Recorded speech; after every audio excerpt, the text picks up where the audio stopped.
Jadi dalam materi yang sudah disampaikan hari ini topiknya adalah tentang penegakan hukum ada tindak pidana korupsi, ya. Nah, penegakan hukum ini apa artinya? Penegakan hukum itu mengaktualkan, mewujudkan hukum pidana material dan hukum pidana formil. Hukum pidana material itu adalah semua undang-undang pidana yang memuat perintah dan larangan disertai dengan ancaman pidananya.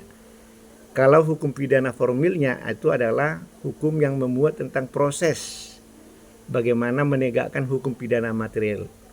Nah, kalau konkretnya hukum pidana materialnya itu adalah dalam korupsi adalah Undang-Undang 31 tahun 99 yang diperbaharui dengan Undang-Undang 20 tahun 2001, dan hukum pidana formilnya itu adalah hukum acara tadi, itu adalah KUHP dan beberapa pasal yang ada di dalam Undang-Undang 31 tahun 99. Itu hukum prosesnya, ya. Itu yang dimaksud dengan penegakan hukum. Nah, penegakan hukum ini diawali dari mana ini penegakan hukum? Tentu penegakan hukum ini diawali dengan adanya sumber informasi yang masuk kepada pihak penegak hukum. Siapa penegak hukum di dalam tindak pidana korupsi? Tentu adalah KPK utamanya, ya, Komisi Pemberantasan Korupsi. Kemudian siapa lagi? Kejaksaan Agung, ya. Kejaksaan Agung juga berwenang untuk melakukan penyidikan, ya. Jadi bukan hanya pihak kepolisian. Nah, di luar itu tindak pidana umum pada umumnya penyidik atau penegak hukumnya itu adalah kepolisian. Tapi untuk tindak pidana korupsi maka penyidiknya itu adalah atau penegak hukumnya itu adalah pihak dari KPK, ya. Kemudian termasuk Kejaksaan Agung tadi, dan ada termasuk tindak pidana hak asasi manusia, itu masuk di sana itu sebagai pihak yang melakukan penyidikan, ya, atau penegak hukum dalam tindak pidana bersangkutan. Nah, dalam hal ini laporan itu atau itu datang informasi itu datang dari masyarakat atau karena pengetahuan dari pihak penegak hukum KPK atau Kejaksaan Agung tentang terjadinya suatu tindak pidana korupsi. Laporan itu bisa berupa, ya, umumnya laporan, ya, laporan itu, ya, walaupun terkadang disebut sebagai pengaduan tapi bukan sebagai delik aduan. Di dalam hukum pidana itu ada delik biasa. Tanpa pengaduan dari masyarakat, polisi harus action kalau sudah mengetahui adanya suatu tindak pidana. Tapi kalau delik aduan yang disebut sebagai kelas delik, harus ada pengaduan resmi dari pihak si korban, barulah dilakukan penindakan hukum, dalam hal ini penyelidikan, ya. Nah, jadi setelah masuk itu informasi dari masyarakat tadi dalam bentuk laporan yang disertai dengan alat bukti secukupnya. Apa barang bukti yang bisa disampilkan oleh pihak pelapor atau pengadu. Nah, itu harus dibawa sekalian, ya, sehingga nanti dari sana itu dilakukanlah nanti namanya disebut sebagai tindak pidana penyelidikan, lidik. Apa itu lidik? Lidik itu adalah untuk menentukan apakah perbuatan yang dilaporkan oleh anggota masyarakat itu adalah sebagai tindak pidanakah ataukah dalam hal ini tindak pidana korupsi, ataukah tindak pidana umum, ataukah itu adalah perbuatan yang sifatnya masih privat, keperdataan. Nah, jadi kalau itu bukan tindak pidana korupsi, itu akan ditolak, nanti akan disampaikan laporan, namanya nanti adalah SP2HP, ya. Surat pemberitahuan pengembangan hasil penyelidikan, SP2HP disampaikan kepada si pelapor. Nah, ini sudah ada nambah nggak ini orangnya? Sudah nambah belum? Tapi masih ada yang mendengar, ya? Oke, baik. Nah, jadi kalau itu sudah masuk sebagai upaya tadi tindakan penyelidikan, semestinya tindakan penyelidikan ini tidak diikat dengan waktu. Tidak ada batasan waktu. Berapa lama pun dia melakukan penyelidikan tidak ada masalah. Nah, oleh karena itu terkadang diharapkan oleh para pakar hukum pidana tidak usah buru-buru menaikkan status dari lidik menjadi penyidikan selama belum ada indikasi yang kuat bahwa perbuatan ini adalah sebagai suatu tindak pidana. Bahkan boleh juga dilakukan pengumpulan alat bukti, walaupun sesungguhnya pengumpulan alat bukti itu baru dilakukan di tingkat sidik. Ya, lebih bagus di awal daripada justru di akhir, artinya sudah masuk pada tingkat penyidikan tapi nggak cukup alat bukti untuk menetapkan seseorang sebagai tersangka, yang akhirnya justru dilakukan pengumpulan alat bukti baru sesudah ditetapkan sebagai tersangka. Ini nggak pas. Jadi lebih baiklah di dalam penyelidikan dia bisa berlama-lama, karena di sana tidak ada upaya paksa, tidak ada penahanan. Tapi kalau penyidikan sudah ada penahanan. Ya, kalau sudah ada penetapan tersangka dilanjutlah dengan penahanan. Nah, penahanan ini ada batas waktu. Batas waktu di tingkat kepolisian itu adalah 60 hari, 40 hari, perpanjangan 20 hari. Baru di kejaksaan itu 30 hari, perpanjangan 20 hari. Di pengadilan itu negeri adalah 60 hari, penahanannya perpanjangan 30 hari. Pengadilan tinggi sama, 90 hari itu. Mahkamah Agung 110 tambah 50, 160, jadi total 400 hari. Kalau sudah sampai di 400 hari tidak cukup alat bukti, maka tersangka harus dilepaskan dengan tidak adanya suatu proses hukum. Nah, itu berarti ganti rugi karena tidak ada cukup alat bukti tadi. Nah, itu sebabnya banyak dalam kasus-kasus sudah tersandra seseorang sebagai tersangka, tetapi supaya tidak menjadi objek pra-peradilan, sengaja pihak penegak hukumnya tidak menahan. Tidak menahan, karena memang yang boleh yang menjadi objek tadi pra-peradilan memang penetapan tersangka, tetapi penetapan tersangka itu selalu diiringi dengan upaya paksa. Apa itu upaya paksa? Penangkapan, penahanan, penggeledahan, dan penyitaan. Nah, karena memang di awalnya pun sudah ragu ini tentang alat bukti belum cukup, sehingga sering juga terjadi dilakukan penetapan tersangka supaya dia nggak lari kemana-mana, nanti dilakukan penyidikan, pengumpulan alat buktinya, ya. Tetapi akhirnya di sini yang dikatakan tadi tidak pas, tersandralah dia sekian lama karena tidak ada batas waktunya sebagai tersangka. Nggak ada batas waktu penetapan tersangka itu berapa lama. Tapi kalau itu penetapan tersangka diikuti dengan penahanan, maka batas waktu penahanan itulah sebagai alat ukur. Ya, yang tadi saya katakan totalnya itu 400 hari tadi. Nah, itulah penyelidikan. Jadi oleh karena itu, ya, untuk bisa masuk kepada penyelidikan, ada pintu masuknya itu melalui satu laporan. Nah, karena itulah di dalam pasal 208 KUHP, di sana dikatakan bahwa setiap warga negara berkewajiban, ya, yang melihat, mendengar, merasakan terjadinya tindak pidana untuk melaporkan. Jadi setiap orang warga negara yang mendengar, melihat, merasakan terjadi suatu tindak pidana harus melaporkan, tidak mendiamkan. Nah, kalau dia mendiamkan bagaimana, Pak? Nah, sanksinya itu di 222, nanti coba dicek KUHP. Dianggap itu adalah penghalang-halangan penyidikan. Jadi ini dulu kan grup Misi Sambo, CS, kalau itu penghalang-halangan tindak pidana, penyidikan tindak pidana itu dengan cara membongkar CCTV, rekaman, membuang dan sebagainya. Tapi dengan tidak melapor pun itu sama juga sebagai penghalang-halangan penyidikan suatu tindak pidana. Jadi ada sanksi pidananya. Karena itu ada satu kasus pernah saya tangkap, di situ dikatakan adalah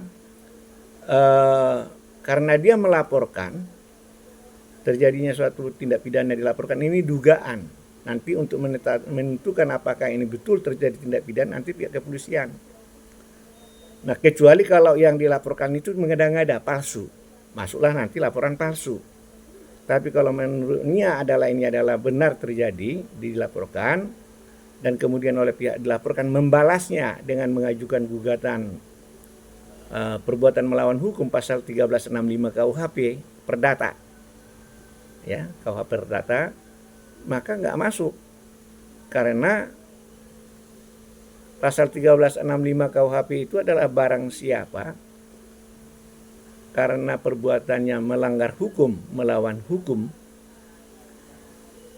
karena kesalahannya menimbulkan kerugian kepada orang lain, maka dia wajib untuk mengganti kerugian tersebut. Jadi di sana itu adalah barang siapa melakukan perbuatan melawan hukum. Nah, sementara kalau melaporkan tadi tindak pidana bukan sebagai perbuatan melawan hukum kalau seseorang melaporkan yang lain, asalkan laporannya itu adalah ada indikasi dugaan tindak pidana. Jadi bukan hanya sekedar supaya dikatakan dia ditakuti banyak laporan ke polisi dari yang bersangkutan. Ini justru harus ditindak yang bersangkutan ini. Jadi tidak semua hal-hal itu harus dilaporkan dengan laporan polisi kalau tidak benar. Jadi hanya duga-dugaan, karena Pak Polisi kan bukanlah sebagai debt collector atau tukang memeriksa.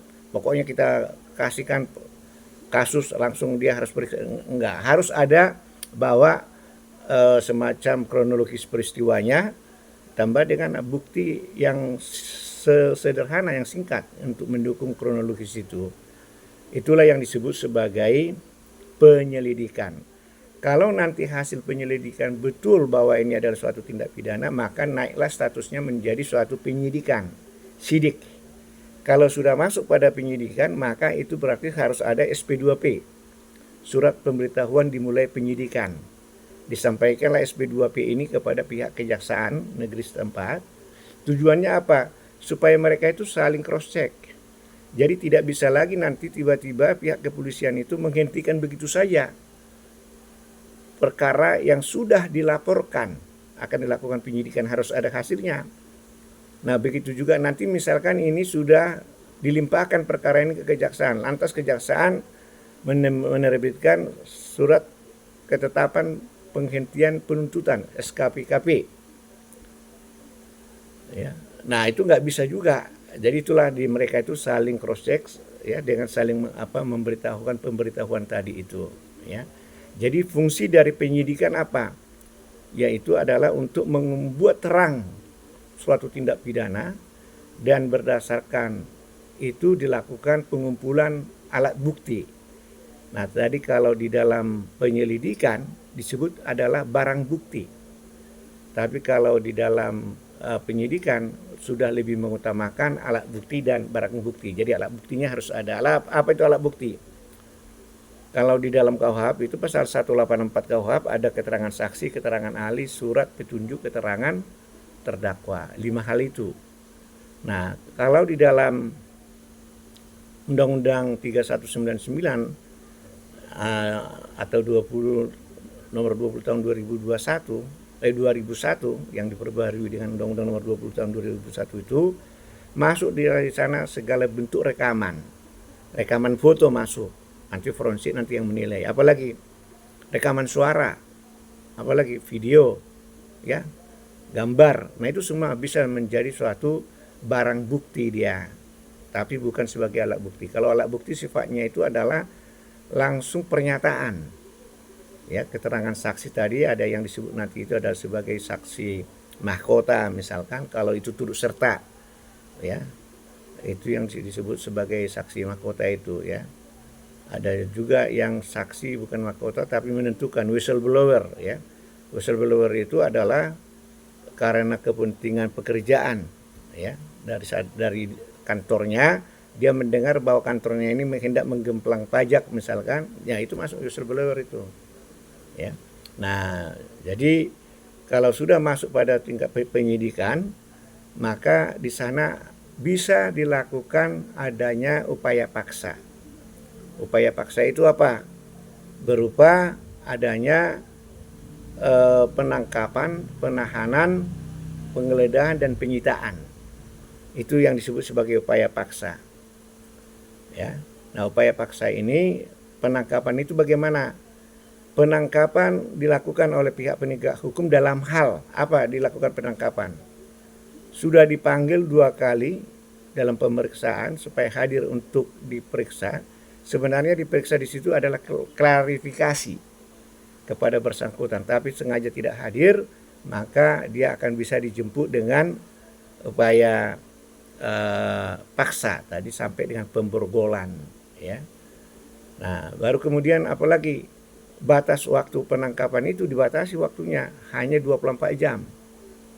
Jadi setelah dibawa dia, sebenarnya penangkapan itu namanya adalah membawa si tersangka, terduga tersangka, untuk dikonfirmasi ulang atau diklarifikasi.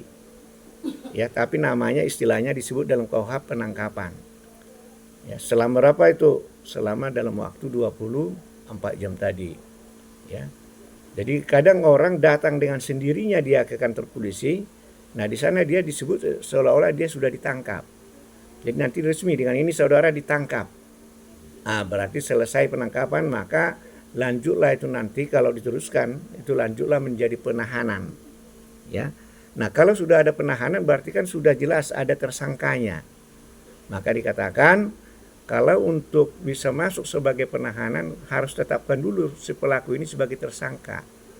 Apa itu sebagai tersangka? Bahwa dia ditetapkan sebagai tersangka yang konsekuensinya adalah ada upaya paksa tadi, termasuk ada di sana itu pencekalan, cegah dan tangkal, itu cekal untuk bepergian ke luar negeri tadi itu, ya. Nah, jadi di situ upaya paksa itu. Jadi makanya itu harus disertai dengan 2 alat bukti minimum, ya. 2 alat bukti minimum itu harus ada. Jadi 2 alat bukti minimum lah bilang. Ya, ini sebentar ya. Ini ada telepon masuk ini. Halo.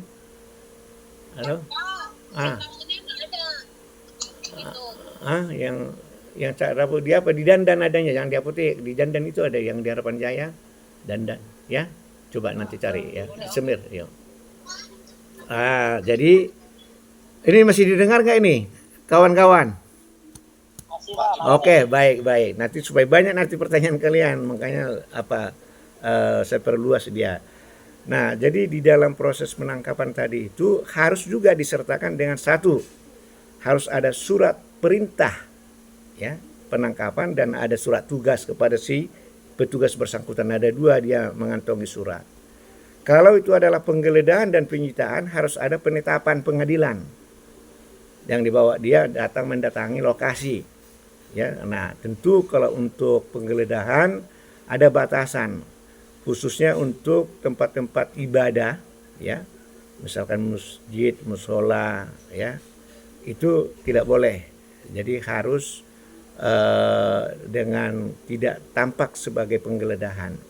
Dan kemudian juga disertai dengan surat penyitaan. Nah, penyitaan ini apa? Nah, kalau penyitaan itu haruslah kepada barang yang diduga sebagai hasil dari tindak pidana bersangkutan.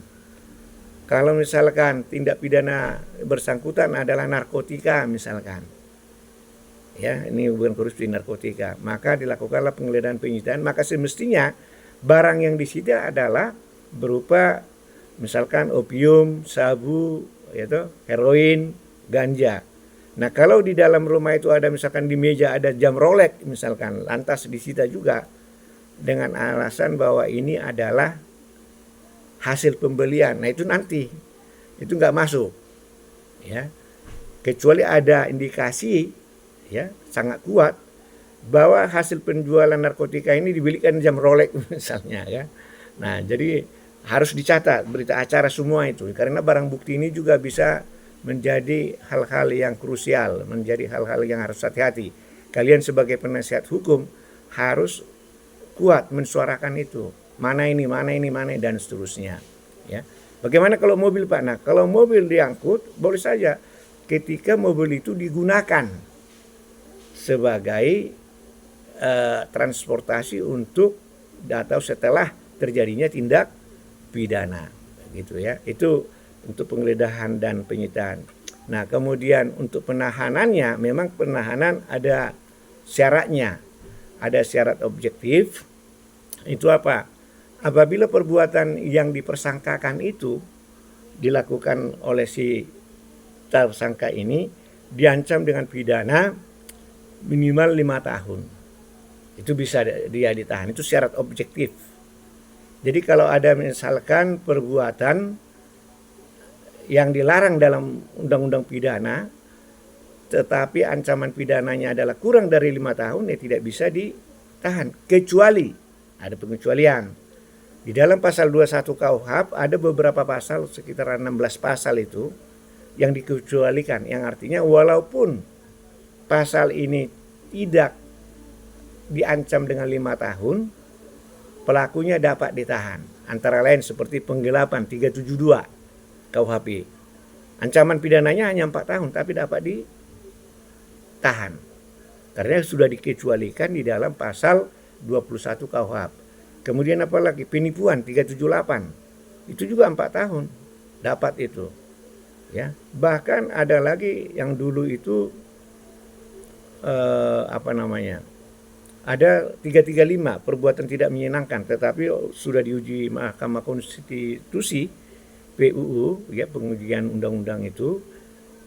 Perbuatan tidak menyenangkan itu hanya kalimat atau frasa, ya, frasa narasi perbuatan tidak menyenangkan. Tapi kalau misalkan barang siapa memaksa orang lain untuk melakukan sesuatu, tidak melakukan sesuatu, ya, diancam dengan bla bla bla. Kalau tadinya diikutkan di bawahnya termasuk perbuatan yang tidak menyenangkan. Nah, alat ukur mana yang tidak menyenangkan, mana yang menyenangkan, tidak ada, relatif atau subjektif dia, sehingga dia diuji materi dan dihapuskan, tidak mempunyai kekuatan hukum lagi. Nah, itu yang dikatakan tadi itu adalah syarat objektifnya. Setelah dipenuhi syarat objektif ini ada syarat subjektif. Tapi syarat subjektif ini kan sudah tergantung kepada orangnya. Orangnya itu siapa? Si penyidik. Si penyidik ini kan itu subjeknya, ya. Jadi sehingga syarat subjektif dikatakan di sana, apabila dikhawatirkan si tersangka itu melarikan diri, apabila dikhawatirkan si tersangka itu mengulangi tindak pidananya, apabila dikhawatirkan si tersangka itu merusak menghilangkan alat bukti. Karena ada kekhawatiran ini, maka ditahanlah si pelaku ini, si tersangka ini. Jadi ada dua tadi syarat untuk penahanan itu. Secara objektif diancam dengan ancaman pidana 5 tahun perbuatannya, dan kemudian ada syarat subjektif, ada kekhawatiran melarikan diri, mengulangi tindak pidana atau merusak alat bukti. Jadi kalau ada misalkan tindak pidana, dia sudah diajukan permohonan dan bahkan secara kasat mata tidak mungkin dia akan melarikan diri, karena dia adalah, misalkan dia ada pengusaha atau ada harta dan segala, nggak mungkin ditinggalkan lari dia. Tetapi kemungkinan syarat subjektif yang kedua yaitu apa? Dikhawatirkan yang bersangkutan itu mengulangi tindak pidananya. Nah, apa itu kalau mengulangi tindak pidana itu? Misalkan pencucian uang. Pencucian uang itu berulang-ulang itu. Atau penipuan. Ya. Jadi ketika dia belum ditahan, dia masih banyak korban-korbannya ini dengan bujuk rayu, dengan segala macam. Nah, sehingga perlu dia ditahan. Gitu kan. Atau ya karena dia dikhawatirkan merusak, ya, alat bukti yang sudah dia tahu di mana keberadaannya. Inilah syarat untuk penahanan tadi. Nah, boleh nggak Pak kita mengajukan permohonan penangguhan penahanan? Boleh. Jadi setiap tersangka atau keluarganya berhak untuk mengajukan permohonan penangguhan penahanan. Dia juga lah penangguhan penahanan itu kepada tempat di mana dia ditahan. Kalau kepolisian berarti kepada kepolisian setempat, atau kepada kejaksaan kalau dia ditahan di kejaksaan.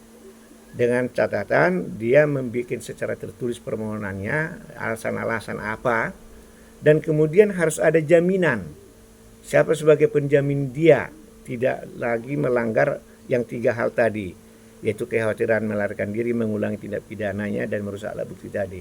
Harus ada jaminan itu. Siapa penjaminnya? Tentu adalah keluarganya dekatnya langsung, si istri atau pengacaranya boleh juga supaya lebih kuat, atau ada tokoh supaya lebih diperhatikan, dikabulkan permohonan penangguhan itu, yaitu tokoh masyarakat misalkan, ya. Dan disertai dengan sejumlah uang. Nah, nanti ini berkembang ini berapa banyak itu nanti coba dicek nanti di internet. Itu disertai dengan jaminan yang artinya kalau nanti dia melarikan diri, maka jaminan itu menjadi hilang. Jaminan sejumlah uang itu, tapi nggak begitu besar, ya. Apakah Pak si penjamin kalau dia melarikan diri, si penjamin itu ditangkap, ditahan? Enggak, tidak boleh. Karena Genstraf Sonderskuld, tidak boleh hukuman tanpa kesalahan. Dia kan hanya menjamin saja. Jadi bagaimana itu Pak? Nah, makanya harus ada kepercayaan dari pihak yang mengabulkan penangguhan itu tadi, ya. Nah, barulah kemudian setelah dia ditahan, maka ditempatkanlah dia ini namanya di dalam rumah tahanan rutan, ya, di dalam rutan. Nah, sehingga seringkali kalau misalkan kalian dengarkan dalam putusan dijatuhkan hukuman penjara selama 2,5 tahun, potong masa tahanan. Nah, masa tahanan ini tahanan yang mana? Tahanan yang dipinjam oleh pihak penyidik dan jaksa penuntut ketika si tersangka ini dimasukkan dalam tahanan. Yang tahanan sementara tadi, yang tadi di kepolisian 60 hari, 40 tambah 20 hari, di kejaksaan 50 hari, 30 tambah 20 hari, di pengadilan negeri dan pengadilan tinggi masing-masing 110 hari. Nah, itu jadi dengan demikian penyidik dan jaksa tidak mempunyai langsung hak untuk penahanan, tidak ada dia. Maupun pengadilan. Dari mana kalau begitu hak penahanan ini Pak? Dari putusan pengadilan nanti yang menjatuhkan hukuman penjara kepada dia, potong. Dipotongkanlah berapa sudah ditahan. Oh, dia sudah ditahan itu selama 180 hari misalkan. Berarti 6 bulan. Ya. Potong masa tahanan selama 6 bulan, sisanya lah yang dijalani di dalam penjara, begitu. Jadi bagaimana Pak kalau nanti ternyata dia putusan bebas, friesprach, ya.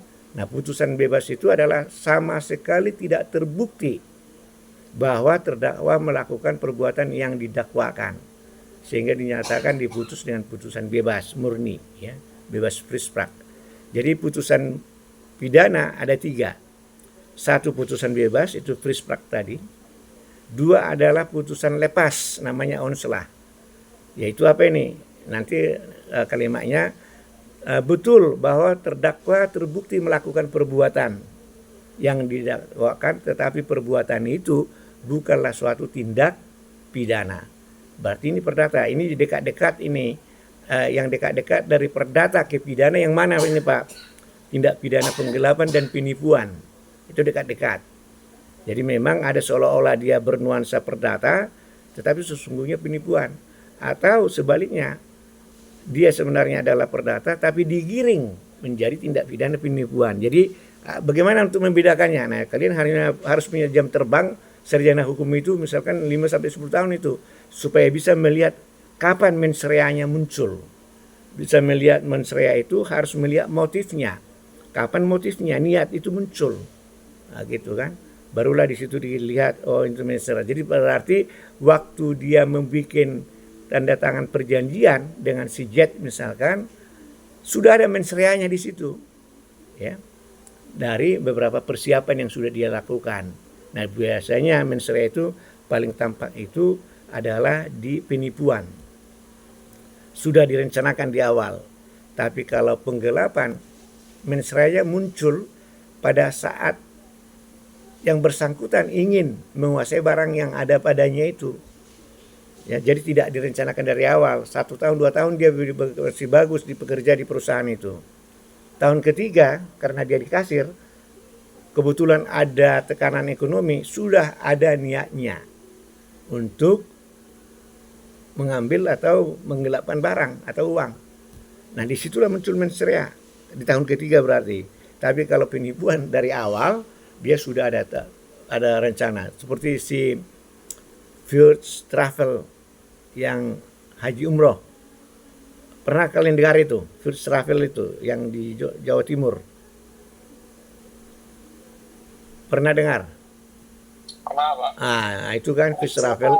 Nah, Hadir. itu juga rame tuh. Jadi sebenarnya apakah pengacaranya yang salah atau bagaimana, atau jaksanya juga harusnya gugatan itu, perkara itu jangan dibikin berdiri sendiri dia dengan gugatan ganti rugi. Boleh di dalam perkara pidana kelas